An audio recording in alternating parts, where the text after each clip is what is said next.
Assalamualaikum warahmatullahi wabarakatuh.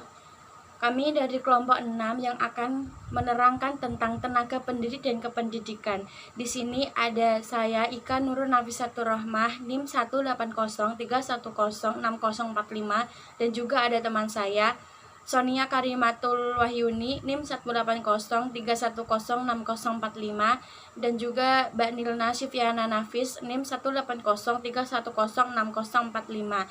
Nah, di sini saya akan memaparkan tentang pengertian tenaga pendidik dan kependidikan beserta syarat-syarat tenaga pendidik dan kependidikan. Tenaga pendidik adalah seorang pendidik profesional memiliki tugas utama yaitu mendidik, membimbing, mengajar, melatih, mengarah ke arah yang lebih baik, menilai dan mengevaluasi peserta didik yang berada pada satuan pendidikan tertentu yang sedang melaksanakan program pendidikan. Tenaga pendidik biasanya meliputi guru kelas, guru sesuai dengan mata pelajaran yang ada di sekolah tersebut, dan juga ada guru pendidikan khusus. Sedangkan tenaga kependidikan adalah seorang yang juga memiliki tanggung jawab yang sama dalam proses penyelenggaraan di dalam satuan pendidikan yang ditempatinya. Namun bedanya tenaga kependidikan tidak secara langsung terlibat dalam proses belajar mengajar, di antaranya yaitu ada tata usaha, terus ada petugas laboratorium, ada pustakawan. Kalau di sini tata usaha itu sebagai kependidikan yang bertanggung jawab dalam urusan administrasi dalam sebuah lembaga pendidikan. Terus sedangkan petugas laboratorium itu bertanggung jawab atas alat-alat dan bahan-bahan. Sedangkan pustakawan yakni tenaga kependidikan yang memiliki tugas untuk mengurus hal-hal yang berkaitan dengan perpustakaan. Sedangkan syarat-syarat pendidik dan kependidikan, yang pertama yaitu syarat pendidik. Syarat pendidik itu yang nomor 1, memiliki kualifikasi minimum dan bersertifikasi sesuai dengan jenjang kewenangan mengajar. Yang kedua, sehat jasmani dan rohani. Sebagai guru kita harus sehat, gak boleh sakit-sakitan, karena masa kita mengajar nanti kita menularkan kepada murid-murid kita. Jadi kita harus sehat dan jaga imun. Terus yang ketiga, kita memiliki kemampuan untuk mewujudkan tujuan pendidikan nasional.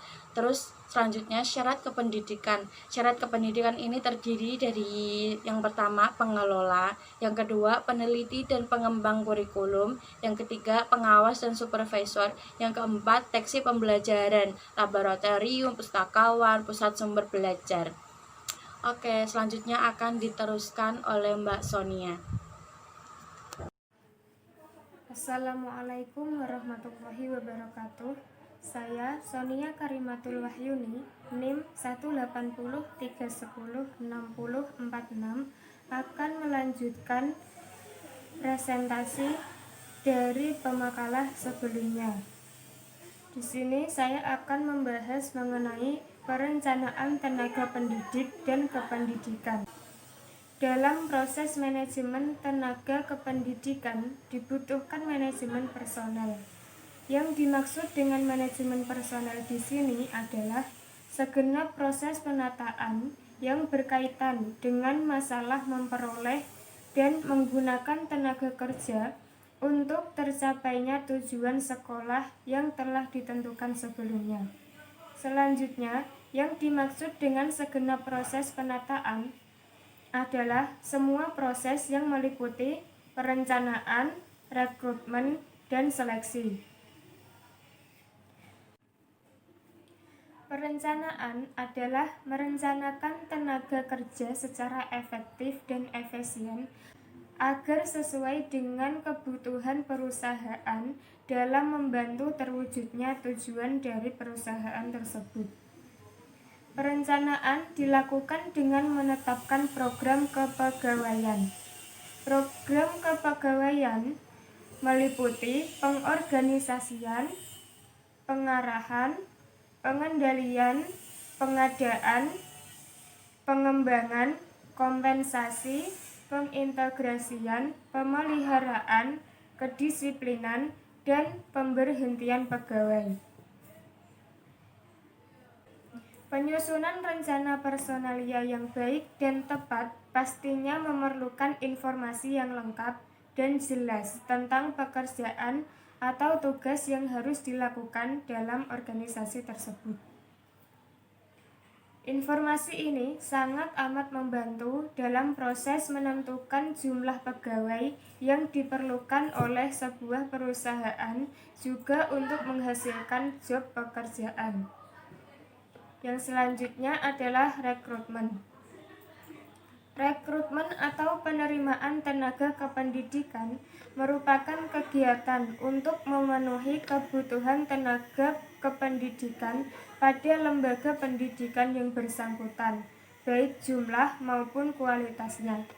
Untuk kegiatan tersebut diperlukan kegiatan penarikan. Rekrutmen adalah serangkaian kegiatan secara terarah guna mendapatkan sumber daya manusia yang diharapkan. Keberhasilan proses rekrutmen nantinya dapat mempengaruhi kelancaran dan keberhasilan fungsi-fungsi dan aktivitas manajemen sumber daya manusia lain yang dilakukan setelah proses rekrutmen selesai dilakukan. Adapun fungsi-fungsi tersebut meliputi penempatan tenaga kerja, fungsi pengembangan, fungsi kontrol, dan adaptasi. Sedangkan aktivitas-aktivitas yang mengikuti rekrutmen adalah seleksi dari tenaga kerja, orientasi, dan promosi. Tujuan utama diselenggarakan rekrutmen adalah untuk mendapatkan persediaan sebanyak mungkin calon-calon pelamar sehingga organisasi akan mempunyai kesempatan yang lebih besar untuk melakukan pilihan terhadap calon pegawai yang dianggap memenuhi standar kualifikasi organisasi. Kemudian seleksi. Seleksi adalah serangkaian kegiatan yang digunakan untuk memutuskan apakah seorang pelamar pekerjaan diterima atau ditolak dalam organisasi. Pelaksanaan seleksi harus dilakukan secara jujur, cermat, dan objektif supaya pelamar yang diterima benar-benar terkualifikasi untuk menjabat dan melaksanakan pekerjaannya dengan baik. Dengan pelaksanaan seleksi yang baik, pastinya pegawai yang diterima akan lebih terkualifikasi dengan baik sehingga pembinaan, pengembangan, dan pengaturan pegawai menjadi lebih mudah. Kriteria seleksi menurut Shimamura pada umumnya dapat dirangkum dalam berbagai kategori, yaitu pendidikan pelamar.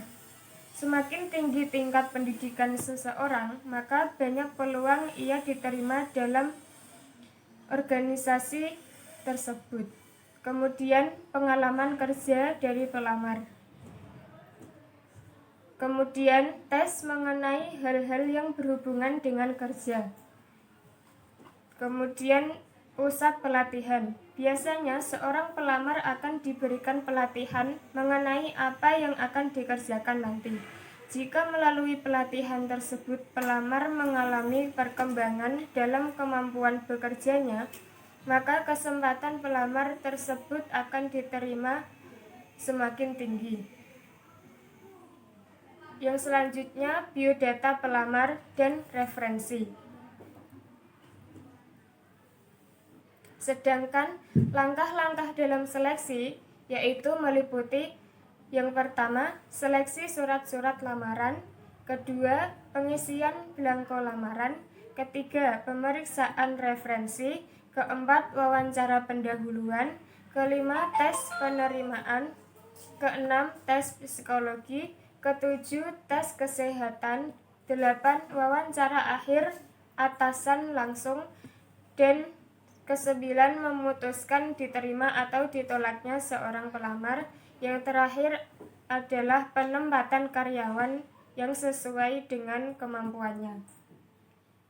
Kemudian akan dilanjutkan oleh rekan saya, Mbak Diana. Assalamualaikum warahmatullahi wabarakatuh. Saat di sini akan meneruskan penjelasan dari Mbak Sonia tentang perencanaan tenaga pendidik dan tenaga kependidikan. Setelah adanya seleksi, seterusnya adalah penempatan. Penempatan dan penugasan berkaitan erat dengan pengangkatan seorang dalam satu kedudukan dan jabatan tertentu. Prinsip dasar pengangkatan dan penempatan tenaga kependidikan harus memiliki kesesuaian tugas dan kemampuan yang dimiliki pegawai tersebut. Maka dari langkah pengorganisasian dalam kegiatan penempatan harus dilakukan dengan mempertimbangkan minat, bakat, dan kemampuan dan berat ringannya tugas yang akan dipikul oleh setiap personil. Untuk dapat diangkat sebagai tenaga pendidik, calon tenaga pendidik yang bersangkutan selain memiliki kualifikasi aktif sebagai pengajar, harus pula memiliki persyaratan sebagai berikut ini. Yang pertama, sehat jasmani dan rohaninya, seperti tidak memiliki penyakit jangkauan ataupun yang menular, tidak memiliki daya tubuh sehingga dapat menghambat pelaksanaan sebagai tenaga pendidik. Yang ketiga, tidak menderita kelainan mental. Yang kedua adalah berkepribadian, meliputi yang pertama beriman dan bertakwa kepada Tuhan Yang Maha Esa. Yang kedua, berkepribadian Pancasila. Selanjutnya adalah pengembangan karir. Pengembangan atau pembinaan tenaga kependidikan merupakan usaha mendayagunakan, memajukan, dan meningkatkan produktivitas kerja setiap tenaga kependidikan yang ada di seluruh tingkatan manajemen organisasi dan jenjang pendidikan. Tujuan dari kegiatan pembinaan ini adalah tumbuhnya kemampuan setiap tenaga kependidikan yang meliputi pertumbuhan keilmuan, wawasan berpikir, sikap terhadap pekerjaan, keterampilan dalam pelaksanaan tugas sehari-hari, sehingga produktivitas kerja dapat ditingkatkan kembali. Pengembangan karir adalah proses pelaksanaan atau implementasi perencanaan karir. Pengembangan karir pegawai dapat dilakukan melalui dua cara, yaitu dengan cara diklat dan dengan cara non-diklat. Contoh-contoh pengembangan karir melalui cara diklat: yang pertama adalah menyekolahkan pegawai di dalam ataupun di luar negeri. Yang kedua, memberi pelatihan di dalam atau di luar organisasi. Yang ketiga, memberikan pelatihan sambil bekerja atau disebut dengan on the job training. Sedangkan contoh-contoh pengembangan karir yang non-diklat adalah: pertama, memberikan penghargaan kepada pegawai. Yang kedua, mendukung pegawai. Yang ketiga, mempromosikan pegawai ke jabatan yang lebih tinggi. Yang keempat, merotasi pegawai ke jabatan lain yang setara dengan jabatan yang sebelumnya. Yang terakhir, setelah adanya pengembangan karir, yaitu pemutusan hubungan kerja. Pemberhentian sumber daya tenaga pendidik merupakan proses yang membuat seorang sumber daya tenaga kependidikan tidak dapat lagi melaksanakan tugas pekerjaan atau fungsi jabatannya dengan baik untuk sementara waktu ataupun untuk selama-lamanya.